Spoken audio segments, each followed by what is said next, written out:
तो आज कांग्रेस पार्टी ने उन सब युवाओं को जवाब दिया है। जवाब क्या दिया कि 3,000 रुपए हर महीने हर ग्रेजुएट को 2 साल के लिए कांग्रेस पार्टी देगी। 1,500 रुपए हर महीने डिप्लोमा होल्डर्स को 2 साल के लिए देगी। क्योंकि हम आपकी कठिनाई समझते हैं, आपकी मुश्किल समझते हैं। हम जानते हैं कि बीजेपी की सरकार आपको रोजगार नहीं दे पा रही है।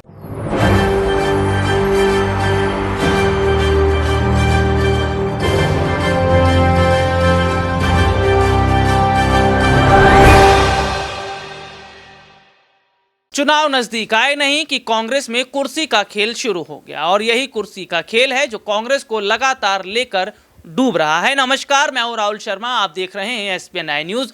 स्वागत है आप सभी का आज की इस बड़ी खबर में। और बड़ी खबर की शुरुआत कर्नाटक से।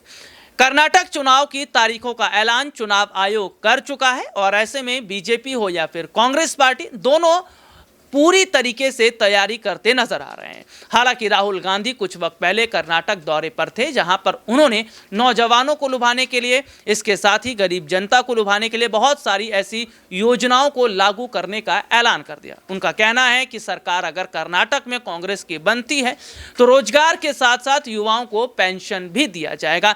लेकिन आखिरकार क्या वजह है कि चुनाव से पहले कांग्रेस में दो फाड़ हो गई है सीएम बनने को लेकर? और कहीं ऐसा तो नहीं कि कांग्रेस में चल रही ये अंतरकला अब इसका बड़ा फायदा बीजेपी उठा लेगी? दरअसल अपने दर्शकों को बताएं, पीछे जो थोड़ा सा इतिहास है वो कांग्रेस पार्टी का बिल्कुल ठीक नहीं रहा है चुनावों के लिहाज से अगर देखा जाए।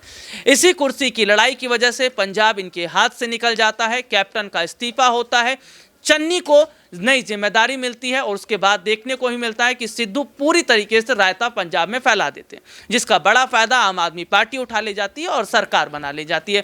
यही बड़ी गलतियां इनसे महाराष्ट्र में भी हो गई थी।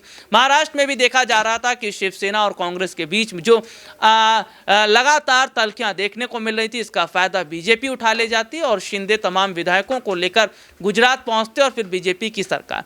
इसके साथ ही साथ अगर देखा जाए कांग्रेस पार्टी से यही गलती मध्य प्रदेश में हो जाती है। सीएम बनाना था ज्योतिरादित्य सिंधिया को, लेकिन आपने बना दिया कमलनाथ को। सिंधिया विधायक लेकर बीजेपी में गए, सरकार गिर गई, बीजेपी बन गई। तो ये नुकसान क्या अब कर्नाटक में भी उठाना पड़ेगा? चुनाव अभी आए नहीं है कि सीएम बनने को लेकर जिस तरीके की खबर है वो कांग्रेस पार्टी के लिए बिल्कुल ठीक नहीं है। हालांकि अपने दर्शकों को एक बयान दिखाएंगे राहुल गांधी का कि कर्नाटक के दौरे पर थे तो कैसे जी तोड़ मेहनत कर रहे थे, लेकिन शायद उनकी मेहनत अब पानी पानी होती नजर आ रही है।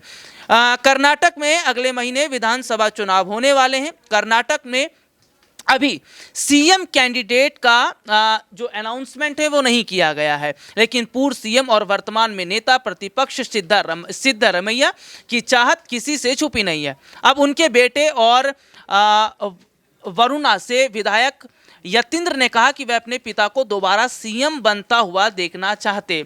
तो यहाँ पर यह देखा जा रहा है कि सिद्धारमैया ये सोच रहे हैं कि भाई सीएम एक बार फिर बना जाए, लेकिन कांग्रेस पार्टी में सीएम के तौर पर एक चेहरा और मौजूद है। तो जो कर्नाटक चुनाव से पहले सीएम की लड़ाई जो शुरू हो गई है कर्नाटक के अंदर, कांग्रेस पार्टी के अंदर, इसको कैसे सुलझाएंगे कांग्रेस पार्टी के अध्यक्ष मल्लिकार्जुन खड़गे, ये एक सबसे बड़ा सवाल है। लेकिन चुनाव जीतने से पहले राहुल गांधी ने एक बयान दिया था, देखिए रिपोर्ट। दिल्ली में पार्लियामेंट हाउस में मैंने अदानी जी के बारे में भाषण दिया कि हिंदुस्तान में सारे के सारे बिजनेस, सारी की सारी इंडस्ट्रीज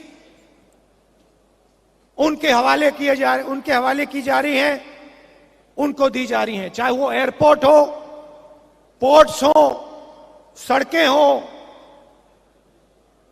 सारी की सारी चीजें अदानी जी को दी जा रही हैं। और यही यहां हो रहा है। चुने हुए लोगों को, जो बीजेपी की सरकार के मित्र हैं, जिनका रिश्ता है, पूरा का पूरा फायदा उनको दिया जाता है। और इसके कारण प्रदेश में जबरदस्त भ्रष्टाचार बढ़ रहा है। मैंने कहा कि युवाओं ने मैसेज दिया था कि उनको रोजगार नहीं मिलता, तो आज कांग्रेस पार्टी ने उन सब युवाओं को जवाब दिया है। जवाब क्या दिया कि 3,000 रुपए हर महीने हर ग्रेजुएट को 2 साल के लिए कांग्रेस पार्टी देगी। 1,500 रुपए हर महीने डिप्लोमा होल्डर्स को 2 साल के लिए देगी। क्योंकि हम आपकी कठिनाई समझते हैं, आपकी मुश्किल समझते हैं। हम जानते हैं कि बीजेपी की सरकार आपको रोजगार नहीं दे पा रही है, आपको कष्ट हो रहा है, आपको मुश्किल हो रही है। तो ये रिपोर्ट आपने देखी कि राहुल गांधी एक और जहां कर्नाटक चुनाव जीतने के लिए जी तोड़ पसीना बहा रहे हैं, तो उनकी पार्टी के नेता कुर्सी की लड़ाई खेल रहे हैं। और कुर्सी की इस लड़ाई में मुझे ऐसा लगता है कि एक बार फिर से कांग्रेस पार्टी को नुकसान होना तय है। अब जनता क्या वाकई देख रही है कि कर्नाटक में जो कुर्सी का खेल है इससे कांग्रेस को नुकसान होगा? और क्या लगता है कि कर्नाटक चुनाव में जीत किसकी है, बीजेपी या फिर कांग्रेस? कमेंट करके जनता बता सकती है। फिलहाल आज के लिए इतना ही, आपसे फिर दोबारा मुलाकात होगी, तब तक के लिए इजाजत दीजिए, नमस्कार।